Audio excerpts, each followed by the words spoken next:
This is very good. This is probably the 5th year or the 4th year that I'm coming. So we look forward to it. ನಾವು ನಿರೀಕ್ಷೆ ತಕ್ಕಂತೆ ಜನ ಬಂದಿಲ್ಲ. ತುಂಬಾ ನಷ್ಟ ಅನುಭವಿಸಿದೀವಿ ಈ ವರ್ಷ ಅಂತೂ. ಈ ಒಂದು ಡಿಪಾರ್ಟ್ಮೆಂಟ್ ಆಗ್ಬೋದು, ಸ್ವಲ್ಪ ನಮ್ಮ ಸರ್ಕಾರ ಆಗ್ಬೋದು, ರೈತರ ಪರವಾಗಿ ಸ್ವಲ್ಪ ಒಲವು ತೋರಿದ್ದೇ ಆದ್ರೆ ರೈತರಿಗೆ ತುಂಬಾ ಅನುಕೂಲ ಆಗುತ್ತೆ. ಸರ್, ನಮ್ಮ ಅಂಗಡಿಯಲ್ಲಿ 3 ತರ ಮಾವಿನ ಹಣ್ಣಿದೆ.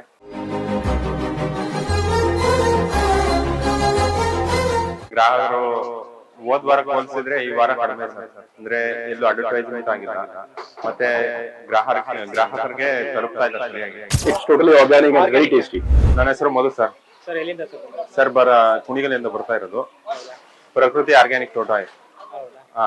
ನಿಮ್ಮ ಅಂಗಡಿಯಲ್ಲಿ ಎಷ್ಟು ತರದ ಮಾವಿನ ಹಣ್ಣುಗಳು ಇದ್ದಾವೆ? ಸರ್, ನಮ್ಮ ಅಂಗಡಿಯಲ್ಲಿ 3 ತರ ಮಾವಿನ ಹಣ್ಣಿದೆ, ಮತ್ತು ಆಲ್ಸೋ ಇದೆ. ಅಂದ್ರೆ ಅದು ರೇರು ಸ್ಯಾಂಪಲ್ ಟೆಸ್ಟ್. ಗ್ರಾಹಕರ ಪ್ರತಿಕ್ರಿಯೆ ಹೇಗಿದೆ ಸರ್ ನಿಮ್ಮ ಅಂಗಡಿಯಲ್ಲಿ? ಸರ್, ಅಂದ್ರೆ ಗ್ರಾಹಕರು ಹೋದ್ ವಾರಕ್ಕೆ ಹೋಲಿಸಿದ್ರೆ ಈ ವಾರ ಕಡಿಮೆ ಸರ್. ಅಂದ್ರೆ ಎಲ್ಲೂ ಅಡ್ವರ್ಟೈಸ್ಮೆಂಟ್ ಆಗಿಲ್ಲ, ಮತ್ತೆ ಗ್ರಾಹಕರಿಗೆ ತಲುಪ್ತಾ ಇಲ್ಲ ಸರಿಯಾಗಿ. ಮತ್ತೆ ಗ್ರಾಹಕರು ಸರಿಯಾದ ಬೆಲೆ ಕೊಟ್ಟರು ತಗೊಂತಿಲ್ಲ.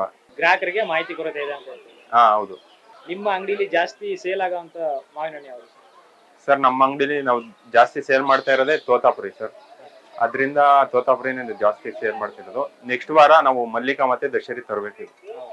ಕರ್ನಾಟಕದ ಯಾವ್ಯಾವ ಭಾಗದಿಂದ ಬಂದಿದೆ ಸರ್ ಮಾವಿನ ಹಣ್ಣು? ಸರ್, ಕರ್ನಾಟಕದಲ್ಲಿ ಧಾರವಾಡ, ಕೋಲಾರ ಆ ಕಡೆ ಎಲ್ಲ ಬಂದಿದೆ ಸರ್. ಅಲ್ಲಿಂದ ಹಾ. ಹೊರದೇಶದಿಂದ ಬಂದಿರೋ ಯಾವ್ದಾದ್ರು ಮಾವಿನ ಹಣ್ಣು ಇದೆನಾ? ಸರ್, ಜಪಾನಿಂದ ಬಂದಿದೆ ಅಂತ ಹೇಳಿದ್ರು. ಸಿಹಿಯಾದ ಮಾವು ಯಾವ್ದು ಸರ್ ನಿಮ್ಮ ಅಂಗಡಿಯಲ್ಲಿ? ಸರ್, ನಮ್ಮ ಅಂಗಡಿಯಲ್ಲಿ ಮಲ್ಲಿಕಾ ಇದೆ, ದಶರಿ ಸಿಹಿಯಾದ.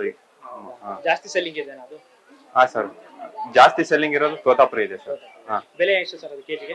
ಸರ್, ತೋತಾಪುರಿ ಬಂದು 50 rupees per kg, ಮತ್ತೆ ದಶರಿ ಮತ್ತೆ ಮಲ್ಲಿಕಾ 120 ಇದೆ. ನಾವು 100 ಕೊಡ್ತಾ ಇದೀವಿ. ಗ್ರಾಹಕರು ಇಲ್ಲದೆ ಹೋಗಿರೋದ್ರಿಂದ ಇರೋದ ಕಾರಣ 100 ರೂಪಾಯಿಗೆ ಕೊಡ್ತಾ ಇದೀವಿ ನಾವು. I'm Palash. You are from? I'm from West Bengal, but I'm in Bangalore for a long time. Sir, how you feel about this festival? This is very good. This is probably the 5th year or the 4th year that I'm coming. So we look forward to it. The only issue is that we only get to know through Googling.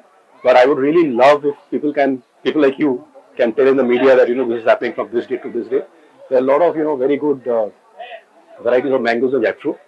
And I'm a huge fan of What's your favorite mango? Malgoa, Imam Pasand and Alfonso. Sir, is there any information labs from government for this festival? I think they could popularize it more, right? Because I had to Google multiple times and, multiple people were telling multiple dates. But I just took a chance and came. So instead of that, if we could, publicize this, that okay, these are the dates, because this is multiple weeks, right? Many weeks. So that I would, and many people don't know actually. So we go and tell our groups that okay, this mango mela is happening in Lalbagh. It's very good. You should go. A lot of farmers from in and around Bangalore are coming. So there is no chemicals here. Yes, it's totally organic and very tasty. ನಮ್ಮ ಹೆಸರು ನಂದೀಶ್ ಅಂತ. Sir, ಎಲ್ಲಿಂದ sir? ನಾವು Kolar district ಶ್ರೀನಿವಾಸಪುರದಿಂದ ಬಂದಿದ್ದೀವಿ. Sir, ನಿಮ್ಮ ಅಂಗಡಿಯಲ್ಲಿ ಎಷ್ಟು ತರದ ಮಾವಿನ ಹಣ್ಣು ಸಿಗುತ್ತೆ? ನಮ್ಮ ಹತ್ರ ಒಂದು 14 ರಿಂದ 15 ವೆರೈಟಿ ಮಾವಿನ ಹಣ್ಣು ಇದೆ. ಮಲ್ಲಿಕಾ, ಬಾದಾಮಿ, ಮಲ್ಗೋಬಾ, ಬೇನಿಶಾ, ಇಮಾಮ್ ಪಸಂದ್ ಇದೆ, ಶುಗರ್ ಬೇಬಿ ಇದೆ, ಆಮೇಲೆ ರಸ್ಪುರಿ ಇದೆ, ತೋತಾಪುರಿ ಇದೆ. ಒಂದು 14-15 ವೆರೈಟಿ ತಂದಿದ್ದೀವಿ.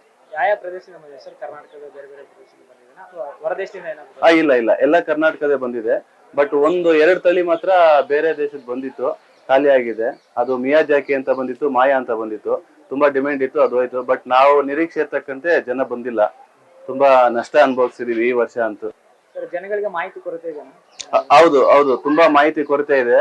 ಈ ಒಂದು ಡಿಪಾರ್ಟ್ಮೆಂಟ್ ಆಗ್ಬೋದು, ಸ್ವಲ್ಪ ನಮ್ಮ ಸರ್ಕಾರ ಆಗ್ಬೋದು, ರೈತರ ಪರವಾಗಿ ಸ್ವಲ್ಪ ಒಲವು ತೋರಿದ್ದೇ ಆದ್ರೆ ರೈತರಿಗೆ ತುಂಬಾ ಅನುಕೂಲ ಆಗುತ್ತೆ ಅಂತ ನಾನು ಹೇಳ್ತೀನಿ. ಬೆಲೆಗಳೆಲ್ಲ ಹೇಗಿದೆ ಸರ್? ಬೆಲೆ ತುಂಬಾ ಕಡಿಮೆ ಆಗಿದೆ. ಮಾರ್ಕೆಟ್ ಅಲ್ಲೂ ತುಂಬಾ ಕಡಿಮೆ ಇದೆ.